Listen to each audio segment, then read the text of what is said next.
අද වීඩියෝ එකේදී අපි කතා කරන්නේ Node VPN ගැන.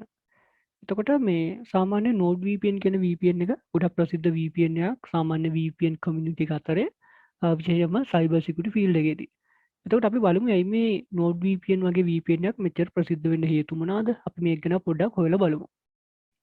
හරි. ඉතින් මම හිතන්නේ අනිවාර්යෙන් ඔයාලා මේ වීඩියෝ එකට එන්න කලින් VPN වීඩියෝ එක සහ ඊට පස්සේ අපි කතා කරපු VPN එකේ තියෙන ගැටලු කියන වීඩියෝ එක අනිවාර්යෙන් බලලා ඇති කියලා හිතනවා. ඊට පස්සේ තමයි අපි මේ Node VPN කියන concept එකට එන්න ඕනේ. එතකොට අපි VPN වැඩ කරන්න හැටි මේකෙදි කතා කරා. අපි බලුවොත් මේ Node VPN කියන VPN එක මේකේ තියෙන විශේෂත්වයක් තමයි දැන් මම අර කිව්වනේ සාමාන්‍යයෙන් මේ VPNs අපි මේ VPN කම්පැනියක් පටන් ගන්නකොට අපි හිතමු කවුරු හරි කෙනෙක් VPN කම්පැනියක් පටන් ගන්නවා. ඔය තියෙන Cyber Ghost කියලා තියෙනවා. මේ වගේ ප්‍රසිද්ධ VPN ඒවා තියෙනවා. මේ වගේ VPN කම්පැනියක් පටන් ගන්නකොට ගොඩක් වෙලාවට අපි මේ VPN මේ වගේ කම්පැනි තියෙන USA වල ඇමරිකාවේ තමයි ගොඩක්ම තියෙන්නේ. එතකොට එහෙම පටන් ගන්නකොට විශේෂයෙන්ම ඇමරිකාවේ තියෙන නීති පද්ධතියත් එක්ක ඒ රටේ තියෙන නීති එක්ක බැලුවාම මේක බැඳී සිටිනවා මේ VPN කම්පැනිය මොකක් හරි එහෙම අවස්ථාවක් ආවොත් ඒ කියන්නේ ඇමරිකන් රජයට හෝ ඒ අදාළ නීති පැත්තෙන් මේ හැම දෙයක්ම හෙලි කරන්න ඒගොල්ලෝ බැඳිලා ඉන්නවා. හරි. ඒ කියන්නේ මේ වගේ සයිබර් ඇටැක් එකක් හරි ඕනිම දෙයක් ඕනිම හේතුවකදී කෝට් ඕඩර් එකක් හරහා ගිහිල්ලා මේ කියන ක්ලයන්ට්ගේ විස්තර මේ ක්ලයන්ට්ගේ විස්තර දෙන්න ඒගොල්ලෝ බැඳී හිටිනවා. ඒ වගේම තමයි මේකේ තියෙන අනිත් ගැටලුව තමයි මේ ක්ලයන්ට් කරන හැම දෙයක්ම ඒගොල්ලෝ ලොග් කරගෙනත් ඉන්න ඕනේ.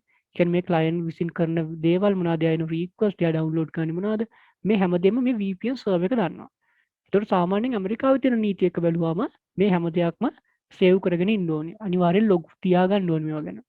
මොකද හදිස්සිය හරි ප්‍රශ්නයක් ආවොත් ඒ VPN කම්පැනි කන්ටැක්ට් කරගෙන ඒ තොරතුරු ගන්න අවශ්‍ය විදිහට මේක තියෙන්න ඕනේ. එහෙම තමයි සාමාන්‍යයෙන් සාමාන්‍ය VPN එකක් වැඩ කරන්නේ. හැබැයි සමහර VPN තියෙනවා ටිකක් වෙනස් විදිහට තමයි මේවා වැඩ කරන්නේ. අපි මේ VPN වල තියෙන විශේෂම දෙයක් තමයි විශේෂ ෆීචර් එකක්. ඒකට අපි කියනවා no log policy කියලා. no log policy එක. ඉතින් මෙන්න මේක no log policy කියන එක ගත්තාම මේක ගොඩක්ම වැදගත් එකක්. ඔයා privacy එක ගැන concern කරනවා නම්. ඔයාට ඇත්තටම privacy එක ගැන ඔයාට ලොකුවටම care කරනවා නම් ඔයාට මේ no log policy කියන එක ගොඩක් වැදගත් වෙනවා. විශේෂයෙන්ම මේ ඕනිම අවස්ථාවකදී. එතකොට මේ no log policy එකේදී වෙන්නේ මොකක්ද? අර අතන කරන කිසිම දෙයක මේ එයා එවන රික්වෙස්ට් මොනවාද රෙස්පොන්ස් මොනවාද මේ කිසිම දෙයක් ගැන කිසිම log file එකක් තියාගන්නේ නැහැ. ඒ කියන්නේ මේගොල්ලෝ ඒ log file තියාගන්නේ නැහැ තිබ්බත් ඒවා අයින් කරලා දානවා. හරි ඒ වෙලට ගන්නවා ඒ වෙලට මේක එන්ක්‍රිප්ට් කරලා එයාගේ රික්වෙස්ට් එක ගන්නවා ඊට පස්සේ ඒක ඩිලීට් කරලා දානවා ඔටෝමැටිකලි. ඉතින් ඔන්නෝක තමයි no log policy එක කියලා කියන්නේ. එතකොට හැබැයි ප්‍රශ්නේ දැන් වල ප්‍රශ්නයක් එන්න ඕනි. ඇයි ඒගොල්ලෝ එහෙම දෙන්නේ නැනා? ඇයි සමහර VPN කම්පැනි විතරක් policies තියාගන්නත් සමහර VPN කම්පැනි වලට VPN වල logs තියාගන්න නැතුව ඉන්න පුළුවන් වෙන්නත් මොකද එතන තියෙන ප්‍රශ්නේ කියන එක. හරි ඒ ප්‍රශ්නේ හරි සරලයි. හේතුව තමයි මේකට අදාළ වෙනවා මේ VPN කම්පැනිය තියෙන රට මොකක්ද කියනවත් අදාළ වෙනවා. හරි මේ VPN කම්පැනි IT රට මොකක්ද කියන එකත් මේකෙදි වැදගත් වෙනවා.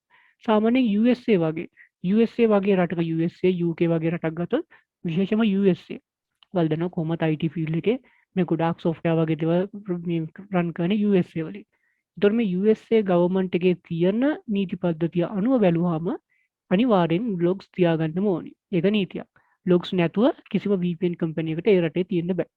හැබැයි සමහර රටවල් තියෙනවා ඒ රටවල් වල තියෙන නීති පද්ධතිය අනුව මේ logs තියාගන්න එක අනිවාර්ය නැති. එහෙම රටවල් තියෙනවා. ඉතින් ඒ වගේ රටක් තමයි පැනමාව කියන රට.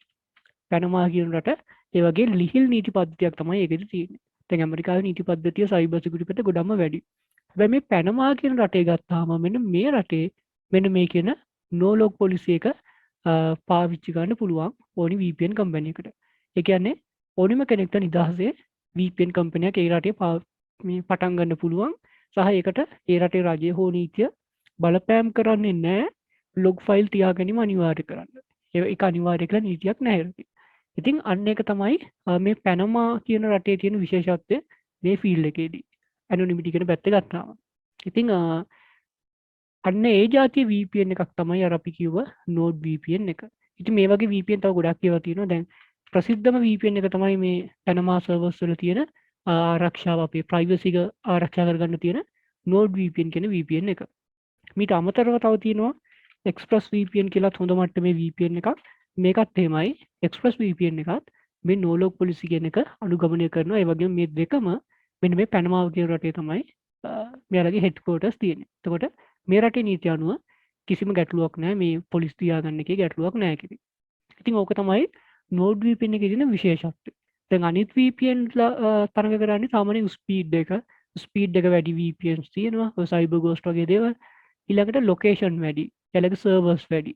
මෙන්න මේ වගේ වලින් තමයි අනිත් VPN එක තරඟ කරන්නේ. හැබැයි මේ VPN ගත්තොත් මෙයාලගේ ප්‍රධාන මේක තමයි මෙන්න මේ නෝලොග් පොලිසි එක.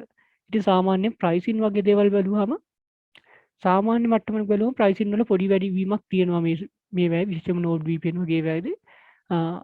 ඉතින් ඒකට හේතුව තමයි මේ විදිහට මේ ප්‍රයිවසි එකක් දීලා තියෙන එක. ඉතින් ඔන්න ඕක තමයි මේ නෝලොග් පොලිසි කියලා කියන්නේ. ඉතින් ඔයාලට මේ ඇත්තටම ප්‍රයිවසි එක වල ගොඩක්ම කන්සර්න් කරනවා නම් ලොකුවටම ප්‍රයිවසි එක ගැන හිතනවා නම් මේ නෝඩ් VPN හෝ එක්ස්ප්‍රස් VPN එකක් වගේ එකක් පාවිච්චි කරන්න පුළුවන්. ඉතින් ඕක තමයි VPN ගැන අපිට කතා කරන්න තියෙන්නේ. ඊළඟට අපි ඉතුරු වීඩියෝ ඊගාව තව ඉස්සරහ වීඩියෝ වලදී කතා කරමු. කොහොමද මේ අපි නෝඩ් VPN ගැන වෙනම කතා කරනවා, වෙනම ප්‍රැක්ටිකලි කතා කරනවා නෝඩ් VPN එක අපි සෙටප් කරගන්නේ කොහොමද, මේවා බයි කරන්නේ කොහොමද, මේ ප්‍රශ්න අපි ඉස්සරහට කතා කරගමු. හරි, අපි ඉස්සරහ වීඩියෝ වලදී ඉස්සරහට හම්බෙමු.